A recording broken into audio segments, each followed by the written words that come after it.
Assalamualaikum warahmatullahi wabarakatuh. Pertama-tama marilah kita panjatkan puji dan syukur kehadiran Tuhan Yang Maha Esa, sehingga kita dapat mengikuti perkuliahan pada hari ini dalam keadaan sehat walafiat. Yang terhormat, Ibu Jumaiyah selaku dosen mata kuliah Auditing 1, serta teman-teman yang saya cintai dan saya banggakan.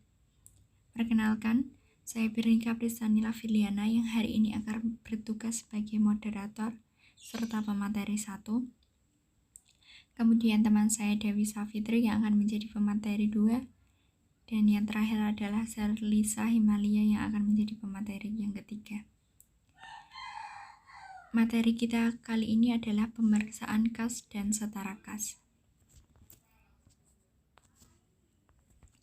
Sifat kas dan contoh kas serta setara kas. Sifat dari kas dan setara kas. Yang dimaksud dengan kas ialah alat pembayaran yang siap dan bebas dipergunakan untuk membiayai kegiatan umum perusahaan. Sedangkan setara kas atau kas ekuivalen adalah investasi yang sifatnya sangat liquid, berjangka pendek, dan yang dengan cepat dapat dijadikan kas dalam jumlah tertentu tanpa menghadapi resiko perubahan nilai yang signifikan. Contoh yang bisa digolongkan sebagai kas dan setara kas. Yang pertama, kas kecil atau petty cash dalam rupiah maupun mata uang asing. Yang kedua adalah saldo rekening giro di bank dalam rupiah maupun mata uang asing. Yang ketiga, bond sementara. Kemudian ada bond-bond kas kecil yang belum direimburse. Kemudian cek tunai yang akan didepositokan. Sedangkan contoh yang tidak dapat digolongkan sebagai bagian dari kas dan setara kas adalah sebagai berikut. Deposito berjangka atau time deposit. Yang kedua adalah cek mundur dan cek kosong. Yang keempat, dana yang disisihkan untuk tujuan tertentu atau sinking fund. Yang kelima, rekening giro yang tidak dapat segera digunakan baik di dalam maupun di luar negeri, misalnya karena dibekukan. Kemudian apa sih tujuan pemeriksaan kas dan setara kas? Tujuan dari pemeriksaan kas dan setara kas adalah pertama, untuk memeriksa apakah terdapat internal kontrol yang cukup baik atas kas dan setara kas, serta transaksi penerimaan dan pengeluaran kas dari bank. Yang kedua, untuk memeriksa apakah saldo kas dan setara kas yang ada di neraca pertanggal neraca betul-betul perusahaan atau existence. Yang ketiga, untuk memeriksa apakah ada pembatasan untuk penggunaan saldo kas dan setara kas. Yang keempat, untuk memeriksa seandainya ada saldo kas atau setara kas dalam valuta asing, apakah saldo tersebut sudah dikonversikan ke dalam rupiah dengan menggunakan kurs tengah Bank Indonesia pada tanggal neraca dan apakah selisih kurs yang terjadi sudah dibebankan atau dikreditkan ke laba rugi komprehensif tahun berjalan.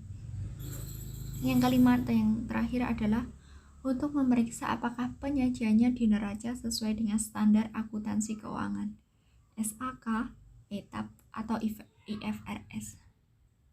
Kemudian materi selanjutnya akan disampaikan oleh pemateri 2. Baik, terima kasih. Saya akan melanjutkan materi selanjutnya. Prosedur penerimaan kas dan setara kas. Pahami dan evaluasi internal kontrol atas kas dan setara kas serta transaksi penerimaan dan pengeluaran kas dan bank. Hasil evaluasi internal kontrol kas dan bank serta transaksi penerimaan dan pengeluaran kas dan bank berupa kesimpulan apakah internal kontrol tersebut berjalan efektif atau tidak. Berikut contoh tes transaksi penerimaan kas.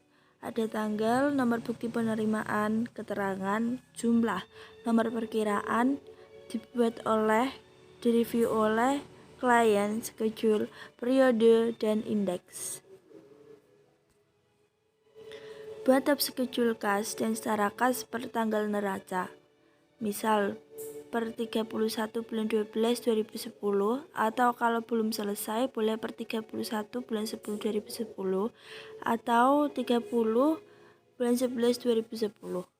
Penambahan mutasi akan diperiksa kemudian. apakah ada hal-hal yang usual di luar kebiasaan atau tidak. Berikut contoh tab schedule kas dan setara kas.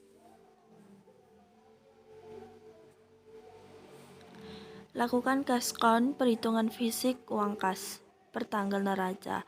Bisa juga sebelum atau sesudah tanggal neraca. Apabila menggunakan impress fund system untuk kas kecil, kaskon bisa dilakukan kapan saja karena saldo kas selalu tetap. Tetapi jika digunakan floating fund system, maka kaskon sebaiknya dilakukan tidak jauh dari tanggal neraca agar tidak mengalami kesulitan sewaktu melakukan perhitungan maju atau mundur ke tanggal neraca. Berikut contoh berita acara kas opnam yang dibuat waktu pelaksanaan kas opnam. Berikut adalah contoh berita acara kas opnam. Ada nama perusahaan, lokasi, jenis kas atau dana, tanggal, jumlah uang tunai dan lain-lain, jumlah menurut buku, selisih lebih atau kurang, serta tanda tangan petugas kantor akuntan dan tanda tangan pemegang kas. Kirim konfirmasi atau dapatkan pernyataan saldo dan kasir dalam hal tidak dilakukan kas opnam. Untuk kas yang berada di cabang yang jauh dan saldonya tidak besar, tidak perlu auditor secara khusus mengunjungi cabang tersebut untuk melakukan kas opnam, karena tidak berimbang cost dan benefitnya, sehingga cukup dikirim surat konfirmasi atau diminta pernyataan saldo dari kasir. Selanjutnya akan dilanjutkan oleh pemateri berikutnya. Kita akan melanjutkan diskusi pada kali ini. Kirim konfirmasi untuk seluruh rekening bank yang dimiliki perusahaan. Surat konfirmasi bank harus ditandatangani oleh pejabat perusahaan yang nama dan contoh tanda tangannya tercantum di signature card bank perusahaan atau authorized signature. Berikut adalah contoh konfirmasi bank.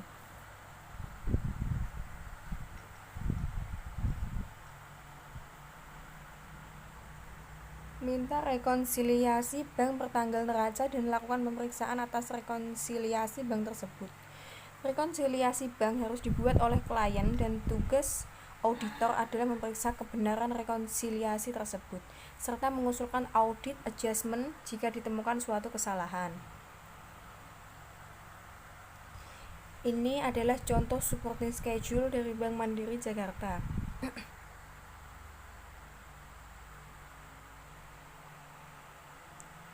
Review jawaban konfirmasi dari bank. Untuk mengetahui apakah ada pembatasan dari rekening bank yang dimiliki perusahaan.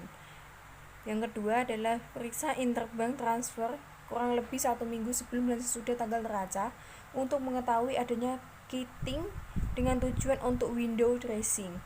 Cek kitting bisa dilakukan jika perusahaan mempunyai lebih dari satu rekening bank.